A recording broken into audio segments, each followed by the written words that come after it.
Hey, what's going on, guys? It's Jack. Back again to talk about the state of Holy Priest. Now that we've seen a bit of the raid from Vault of the Incarnates, I wanted to go over how Holy Priest is performing in it, what's good, what's bad, and some of the new things that I've learned now that we got a chance to play with some different playstyles in an actual proper 20-man content. Going into it, I was really heavily expecting Holy Priest to just be so committed to single target, healing, and nothing else. I was very, very pleasantly surprised, however, that a few different builds can actually be constructed, and some of the other options that I thought were bad turned out to be pretty bad. So, first and foremost, talking about the raid encounters themselves, Eranog, fairly interesting fight for like a first boss. You kind of have a big wall of mobs, big line of mobs that are going to try to close in on you, and you can DPS the boss as much as you can as they close in, and then you could just break out one of the mobs and then cut through the line and be fine. There are a couple different ways. You could like grip people through the lines. You could have them take like Warlock gateways and get through the lines that I don't know if they were really intended or not, but it was interesting nonetheless. And it was like a straightforward, easy fight. You drop off pools of fire, ads come out of the fire pools, kill the ads, you're golden. Not quite enough damage, so we kind of resorted to just having people stand in the fire so we could spam them as much as we wanted to, which was very fun. With that, we also were looking at Ventrous, which was kind of like a mix of like Sire Denathrius, where the pie slices around the room kind of get filled up eventually, and you have to fight against like the almost soft enrage or hard enrage of the fight, as well as having some like Kel'Thuzad type pillars that are broken in a way similar to like Halandras, where you're using like a boss frontal to be able to break an object and break a mechanic. So no really new mechanics getting added into the mix, but of course it's like the second boss fight, so that's again kind of to be expected for what we had. The interesting thing when Ventrous was going around was the fact that we were able to time out when burst damage was going to come, followed by dot damage to follow, and that made it really easy to be able to plan the use of some of Holy Priest's very more iconic capstone talents that we have going forward. Talking about these talents, I was most surprised by Divine Word Strength with Sanctify and Sanctuary. Using it in dungeons, you never really get a proper appreciation for the ability, where you can activate the Divine Word, cast your Sanctuary, and then you're going to be able to have a healing field that gets placed down to be able to provide constant output. It was doing extremely, extremely well throughout our testing. In fact, it was probably one of the highest HPS abilities that I had, doing about 6% by just only using it towards Divine Word. I also was playing around with a couple of different builds, as you'll see right here. I, of course, had like a Lightweaver build, which I'll show in a second, but I was messing around with this AoE focus build, and I was really primarily concerned about not having a lot of capstones, only taking Divine Word to make this work. I didn't feel too comfortable taking Harmonious Apparatus, but I decided to slot it in anyway and skipped this whole trail of single target spells. The reason I did that was with the idea that there's only so many abilities you're able to cast during downtime, and in order to get value out of the points that you're spending, you want to make sure you're always spending them on things that are going to be most efficient to you. So if you're going to cast a lot of Circle of Healing or Prayer of Healing, you want to make sure that you're taking the talents appropriate for it. But if you're taking like Prayer of Healing, Sanctify type talents, and taking single target talents, they start kind of competing with each other, because you can also spend points on things like Enlightenment, on all these Prayer of Mending modifiers, which are all passive, which are all off to the side, because taking a talent point into Flash Heal or Heal kind of gives you a committal to using those spells a lot. But if you're not really speccing into them, yeah, you can kind of use them as like filler, use heal as filler or something, but they're not expected to carry the brunt of your output as a result. And instead, a very large chunk of my output was coming from Prayer of Mending and Echo of Light, even Renew from just passive Benediction cleaves and Benediction procs. So that felt wonderful playing the spec, because I knew that I always had really good cleave healing, really good passive healing going on throughout. And I could even like spec out of Apparatus, for example, and go into like a point of Say Your Prayers, and I think still do really quite well in terms of the overall output that was given to me. Also, like I mentioned previously, I was expecting this Lightweaver heavy build to quite heavily dominate, and it was good. Like I said, I don't think it was something that was bad by any means, but I didn't think it was something that I was forced into, which felt really appealing. Because it looks like it's a build that would kind of make sense. You're taking the entire left side almost of the capstones and the end tier talents, and you have a nice route that brings you there, and it seems very efficient. Which it is, but at the exact same time, I felt really comfortable being able to go into an AoE build and still be able to perform well. So these were some of the later pulls that we had on Terrous, and so I was able to put together an AoE heavy playstyle, and I was also able to put together a more single target playstyle, I believe on some of the pulls that we were doing on the very first boss, which was Eranog, which was, yeah, right around here. And so we were able to put together a lot of healing from Flash Heal and Serenity, but I did feel like the best use of Divine Word after going through a lot of the testing was to pretty much, or almost all the time, use Divine Word on Sanctuary and Sanctify. That way I would be able to get that healing effect, because the passive output, the net overall that it gave, was actually very, very strong.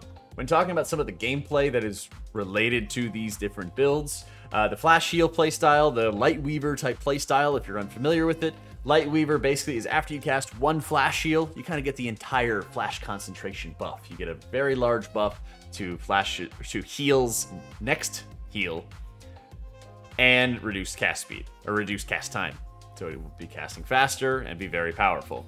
And you're taking a lot of synergistic tools and traits to be able to amplify that output. The nice thing is that you're able to be a bit more decisive with that output. You're able to kind of cut through to getting to exactly who is taking a lot of damage, and you're going to be able to pump tons and tons of healing into them, which worked out really well on some of the early fights like Eranog, which did a lot of tank damage, and it was putting on a lot more pressure than I think some of our tanks were expecting, and so I was pretty much able to just bomb them the entire time. A couple of the later fights are going to have a decent amount of spot healing required, and spot healing is always kind of a weak spot when it comes to a raiding environment, because everybody loves to spam Chain Heal or Regrowth or sorry, Wild Growth, or any of the AoE sort of abilities and just kind of spam them all day. While Holy Priest, yeah, they'd love to be able to spam Prayer of Healing if you're speccing into it, but you could also just spec into a build that's going to be able to be very competitive and provide much needed spot healing support, which could be really decisive early on in the expansion.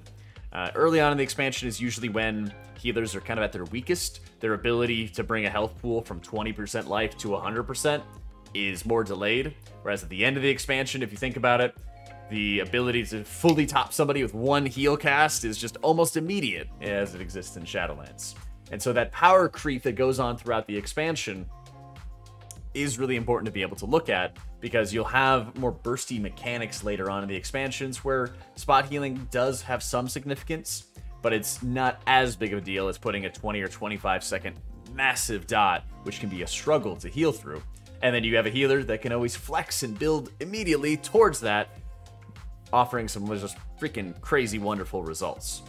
The Prayer of Healing build, I think, was actually quite interesting as well, because you avoid a lot of the capstone traits. You avoid Lightweaver, you avoid Lightwell, which still has not been buffed yet at this point. I think it's still spamming extra hots onto the same targets over and over again.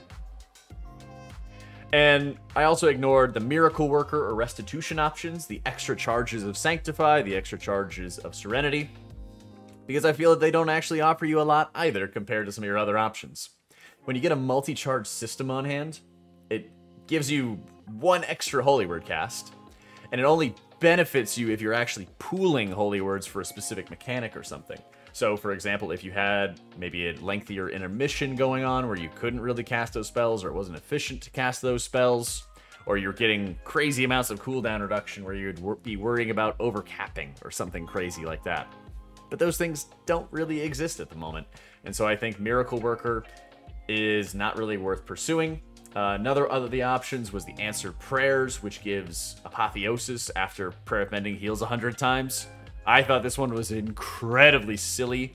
I like the idea of them trying to give you more cooldown reduction for your Holy Words when you get Prayer of Mending bounces, but the execution is just so poor. Having random procs of Apotheosis where sometimes you're not spamming Prayer of Healing or Flash Heal or any of that other stuff. You're just kind of existing, and you're waiting for some damage to happen, and it just is way too polarizing of a benefit, where yeah, you could like burn more mana to get some more cooldown reduction, but that's often not a great trade-off. Your mana feels pretty good as a Holy Priest, but you don't want to just unnecessarily burn it down to the ground just to get your Holy Word back a little faster. You know, I think some people's ideas about Holy Priest and just try to get as many salves as possible type stuff, what I saw in beta, are very misguided at best, and not really what you're going to be focusing on, because in any sort of hardcore environment, you're going to be assigning all those Holy Words or salvations. You're going to be dedicating the times when they're going to be utilized.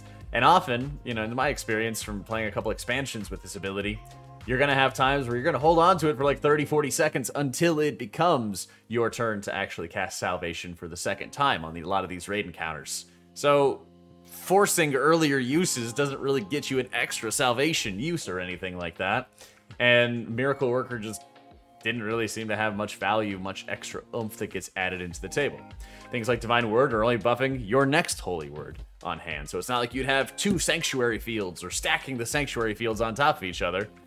That's not really something that's going to be happening either. So I think the Holy Priest build at present is finding the cluster of sort of synergistic spells, whether it's AoE or whether it's single target, that you'll be spending the majority of your time casting, and then kind of dumping extra points almost into Prayer of Mending modifiers. Not to be spam casting any renews, but to allow your naturally casting Prayer of Mendings to yield additional value depending on what other talent points that you need to acquire, what other talent points that you need to invest in.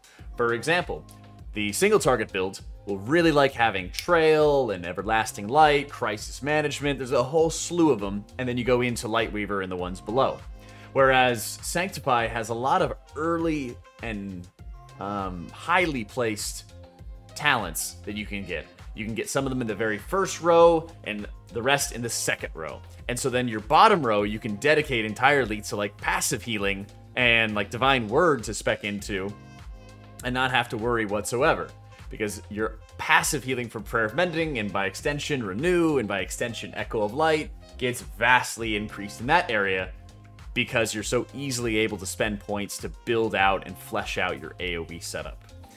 I think you technically could put together a build that doesn't really benefit Prayer of Mending that much, and instead will allow you to alternate between casting Prayer of Healing and casting lots of Flash and lots of Heal.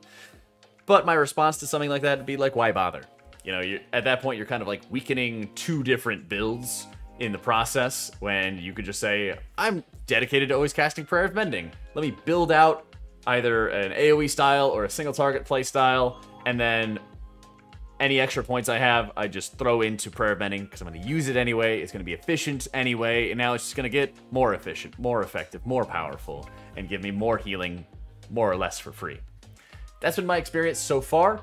I'm definitely interested in starting getting into more Mythic to see which one is going to kind of win out when we get into like a pure HPS race. But the overhealing was pretty similar, the overall healing was pretty similar, and the flexibility was really, really encouraging for the spec. I'm really excited to get into some more of the raid tests. I'm eager to see what you guys think as well. We're also going to have one final day of beta key giveaways on my Twitch channel for our next wave of raid testing. So be sure to check that out, linked in the description below.